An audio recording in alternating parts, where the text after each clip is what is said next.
ሰላም ጤና ይስጥልን ተመልካቾቻችን። በኢትዮጵያ ኦርቶዶክስ ተዋሕዶ ቤተክርስቲያን በደቡብ ወሎ ሀገረ ስብከት መካነ ሰላም የአርሴማ አንድነት ገዳም በአብይ አህመድ አገዛዝ የድሮን ጥቃት ተፈጽሞበታል። ረቡዕ ጠዋት የገዳሙ የሴት መነኮሳት ክፍል ላይ በተፈጸመው በዚህ የድሮን ጥቃት 2 መነኮሳት ወዲያውኑ ሕይወታቸው ሲያልፍ 8 የሚሆኑት ከፍተኛ ጉዳት ደርሶባቸው ወደ ሕክምና ማዕከላት መወሰዳቸውን የገዳሙ አበምኔት ለአንከር ሚዲያ ገልጸዋል።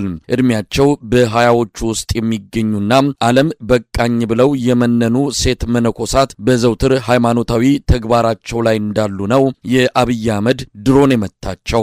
ከጥቃቱ በኋላ ሁሉም መነኮሳት ገዳሙን ጥለው መውጣታቸውንም አበምኔቱ ተናግረዋል። ስለ ሁኔታው ባጭሩ የገለጹልንን ቀጥለን እናቀርባለን። ያው ገዳሙ በቦረና ወረዳ ስር ነው የሚገኘው፣ በደቡብ ሀገረ ስብከት ማለት ነው እና ገዳሙ ገዳማ አስቄጥስ ቅድስት አርሴማ አንድነት ገዳም ይባላል እና ዛሬ እንግዲህ ሐምሌ 15 2018 ዓመተ ምህረት ከጧቱ 4 ሰዓት ተኩል አካባቢ ላይ የገዳሙ ክፍል ከሆነው አንዱ ቤተ እግዚአብሔር እየተባለ የሚጠራው ላይ ነው ድሮኑ የጣለው። ቤተ እግዚአብሔር ደግሞ እንግዲያው በር ይነበብበታል። ለቁመተ ሥጋ መነኮሳት የሚጠቀሙት ምግብ ተበስሎ እዛ ውስጥ ከገባ በኋላ ተባርኮ ለእያንዳንዱ ድርጎ እየተባለ ይጠራል። እየገቡ ከዚያ የሚወስዱበት ቦታ ላይ ነው የተመታው። ያ ቦታ ደግሞ ብዛት ሴቶች መናናሽ እናቶች ናቸው። እንግዲህ መነኮሳት ብዙ ስራ የሚያከናውኑበት ስራ ነው። ምግብ ያበስሉበታል። እንደዚህ ደግሞ የባል ሲሆን ደግሞ ተሰብስቦ ለወፍጮ የሚዘጋጅ እህል ይለቅሙበታል እና ዛሬ ሁሉም ተሰብስበው ለወፍጮ የሚሆን እህል በማዘጋጀት ላይ እያሉ ነው እንግዲህ እዚያ ቤት ላይ የጣለው እና ሲጥለው አንድ እናት እዚያው ላይ አርፈዋል። ምንም ትንፋሳቸውም አልተገኘ። አንድ እናት ደግሞ ሆስፒታል ሂደው እዚያ ላይ አርፈው ተመለሱ። 2ቶች አርፈው ቀበርናቸዋል። 8ቶቹ ከባድ አደጋ ደርሶባቸው ሆስፒታል ላይ ይገኛሉ። ከ8ቶቹ ደግሞ አንዷ እናት በጣም ደክመዋል። እንግዲህ እግዚአብሔር ከፈቀደም ያድራሉ። ሪፈር በዚህ ደሴ ያለ ለዚያ ተከፈላቸዋል። ነገ በሰላም ካደሩ ወደዚያ ሕክምና ይወስዳሉ። ከእነሱ መካከል ደግሞ 3ቶች ያው ቀለል ያለ ቁስል የደረሰባቸው እነሱም እዛው ለሕክምና ሆስፒታል ላይ ይገኛሉ ማለት ነው አሁን። ስለዚህ የሴቶች ማረፊያ ወይም ደግሞ ሴቶች የሚገኙበት የገዳሙ አካባቢ ነው የተመታው ማለት ነው።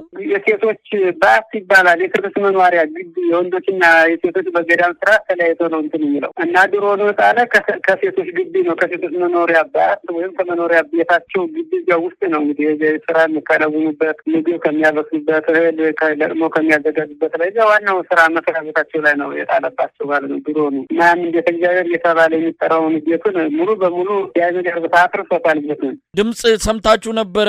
ድሮኗ ስትመጣ አንድ ቦታ ነው ያረፈው የተተኮሰው ነገር እንዴት ነበረ? እንደው በወቅቱ ያው ረፋር ላይ ነው ቤቱም ድሮኑ የጣለው አንድ ቤት ላይ ነው። በዛ ተደጋጋሚ ቦታው ላይ አልጣለም። እኛም አልሰማንም አላየንም።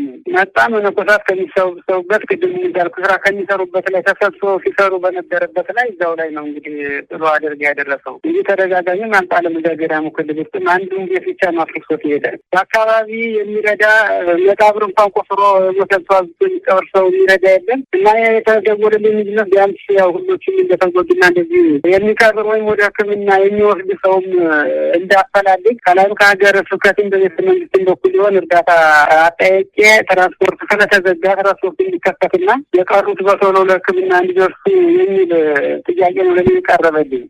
አሁን ይሄ ወታደራዊ ተቋም አይደለም፣ የእምነት ቦታ ነው። ያወቃችሁት ነገር አለ ምክንያቱን? እንግዲህ ምክንያቱን እስካሁን ያወቅነው ነገር የለም። ግን እንደው በየቦታውም አንዳንድ እነዚህ ከቤተ ክርስቲያን ዜና እንሰማለን። በየቦታውም ወደ አርሲም ባለፈው ምዕመናን እየታረዱ ቤተ ክርስቲያን እየተቃጠሉ እንደሆነ በመረጃ ሰምተናል። በራብ እንሆንም እና ከዚህ አንግል ሲታይ ምንም ነገር በሚያውቁት እንደውም የሚገርምነት ሁሎችም ገና ከ20 እስከ 25 ዓመት የሚሆኑ በመሆኑ ጊዜ ናቸው። እንግዲህ ያው ቃሉን መሰረት አድርገው ልጅ ሆይ በጉብና ወራት እግዚአብሔርን አስብ የሚል የሚለውን ቃል ሰምተው መጥተው እንግዲህ በጊዜና ወራታቸው እግዚአብሔርን እያገለገሉበት ካለ ላይ ነው እንግዲህ እና የተጣላ እነሱ ንጹሐን ናቸው።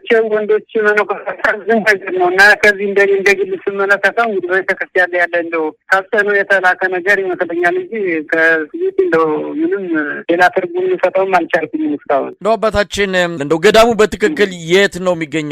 ገዳሙ ዙሪያ ያለውን ነገር መንደሮች አሉ ወይስ ለብቻው ተነጥሎ የሚገኝ ቦታ ነው? እስቲ ስለ ገዳሙ ይንገሩኝ።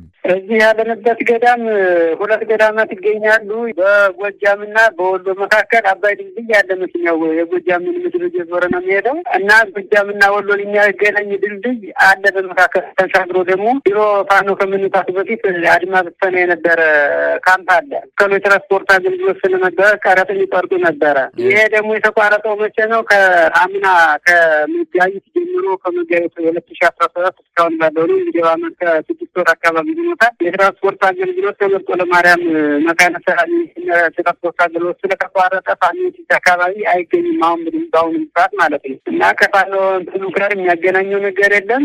ገዳሙ ራሱን ችሎ በመካከል አስፋልት አለ። ቢቻል እንኳን ከአስፋልት ወደዚያ የፋኖ ኬዳ ነው። እዚያ ላይ አድማ በተኖች የነበሩበት በቀደምኛው ጥርጣሬ ቢኬድ እንኳን መመታት ያለበት እንደው በጥርጣሬ ነው። እነሱ የሉም ያኛው ነበር። ግን በትክክል ተሰርቶ ከቤትም ቤት እናቶች መነኮሳት በስራ የሚገኙበት አባቶችን እዚሁ አካባቢ ድርጎ የሚያወጡበት በደንብ ተንጠልጠው መነኮሳት በትኩረት እዚያ ላይ ስብሰባ የሚያደርጉበት ላይ ብዙ ቤቶች አሉ። ከቤትም ቤት ተመርጦ እዚያ ላይ አንድን ክፍል ብቻ እንዲያደርጉ እንግዲህ መጣ ያደረሱበት ማለት ነው። ይህን ጥያቄ ያነሳሁት ምናልባት እዛ አካባቢ ፋኖች ተጠግተው ነበር ገብተው ነበር። ከእነሱ ጋር ምንም አይነት በታምር ግንኙነት የለንም። እነሱ የወጡበት ዓላማ ሌላ የመንኮሰና ህይወት ዓላማ ሲል ሌላ ነው ያገናኙ። እነሱም ደፍረው እንዲህ አይነት ነገር አይመጡብንም ወደዚህ ማለት ነው እና እንዲህ አይነት ጥርጣሬ እንኳን ቢኖር ምነው እንግዳ ድሮ ሲታል አንድ ቆሰረ እንኳን ተብሎ ቢገኝ ለዚያም እኮ አባቶች እንኳን ቢቆስሩ ችግር የለውም። ምንም ያውቁ እናቶች መነኮሳት ናቸው እንግዲህ በሙሉ ሴቶችም የመጣቸው እንግዲህ እና ወደዚህ ወደ ገዳሙ እነሱ ግንኙነት የላቸው። በገዳሙ ይዞታ ላይ የደረሰ ጉዳት አለ? ቤቱ ላይ የሚሆን በንብረቱ ላይ እንግዲህ ያው ቤቱ ውስጥ ያለ ሙሉ በሙሉ ዲያመግኝ ጠፍተዋል። ቤቱን ፈርሷል። ከቤቱም ያው አንዳንድ ነገሮች አሉ። እሱም ያው አብረው ተጎድተዋል ማለት ነው። በአሁኑ ሰዓት ያለው ሁኔታም ለቀው ወጡ መነኮሳት ወይስ ምንድን ያለው ሁኔታ? ያለው ሁኔታ ያው ሁለቱ አንድና አንዷ እናት እዚያ አርፈው ከመጡ ቀበርን ሙሉ በሙሉ አሁን በእናቶች በኩል የለም። እለቱን ገዳሙ ለመፈታት እያሽቆለቆለን ያለ ቤቱም አሁን ለነሱ ብዙ ሰፈር እንትን ብሏል። ብዙዎቹ ናቸው የተመቱት። በረሃ ነው፣ ብዙ መናንያን የለበትም። ወደ 13ቶቹ ነው የተመቱት። እንግዲህ ከ13 ሁለቶቹ አረፉ። 11ዱ ለሕክምና እዛው ሂደዋል። ከባድና ከቀላል የአካል ጉዳት ደርሶባቸው፣ ሌሎችም እንዲሁ ለማስታከም 1፣ 3 እና 4 ናቸው የተረፉ ሂደዋል። ገዳሙ ባዶ ነው ማለት ይቻላል። እንግዲህ ገዳሙ ለመፈታት ለአደጋ ተጋልጦብን ያለ ነው አሁን ያለው ሁኔታ። የተመቱትንም ወደ ሆስፒታል ለመውሰድም ሆነ ሌሎች ነገሮችን ለማድረግ የደረሰ የመንግስት አካል አለ?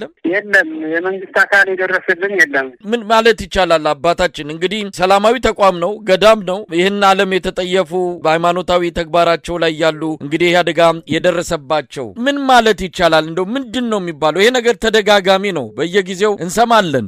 እውነት ነው እንግዲህ ያለው ነገር ቤተክርስቲያን በየሰዓቱ በየቦታው እንደዚህ ጉዳት እየደረሰባት ነው። ቤተክርስቲያን እየተከተለች ምዕመናን እየታረዱ ቤተክርስቲያን ሊፈርስ ችግር የለውም። ህንጻ ሰብ ነው። ሰው የሰራውን ሰው ቢያፈርሰው ሰው መልሶ ይሰራዋል። ግን ዛሬ እነዚህ እናቶቻችን ወቶች አጣናቸው ለጋሙን ለሞት የተቃረቡ የደከሟሉ። እነዚዎች መተካትም አንችልም። መንግስት እጁን ከቤተክርስቲያን ላይ ያንሳልን ነው የምንለው። በቃ ለቤተክርስቲያን ጥበቃ ያድርግ። እጁ ካለበትም እጁን ያንሳልን ነው የምንለው። ከዚህ እኛ ላይ ያለው አስተያየት ማለት ነው። እንደ ሀገር ደረጃ ብዙ ጊዜ ሰላሟን አታል ኢትዮጵያ ባለ ብዙ ብሔር በአንድ ፍቅር ምትኖር እየተባለች ብዙ ሲነገርላት ነበር። ያሁሉ ጠፍቶ ሌላውን አለ እንግዲህ ያለው ነገርና ቢያንስ የምለው ምንድን ነው እንደዚህ ሰላም የነሳው ነገር በውይይት የሚፈታ እንደ እምነት ተቋም ደግሞ እንደው በእውነቱ ቤተክርስቲያን ሰላሟን ታግኝ ነው ይህን ነው የምለው በዚህ በኩል። እሺ አባታችን በጣም ነው ማመሰግነው። እንግዲህ ለሞቱትም ነፍስ ይማር ብለናል። መጽናናትን ለቤተሰቦቻቸው እንመኛለን አባታችን።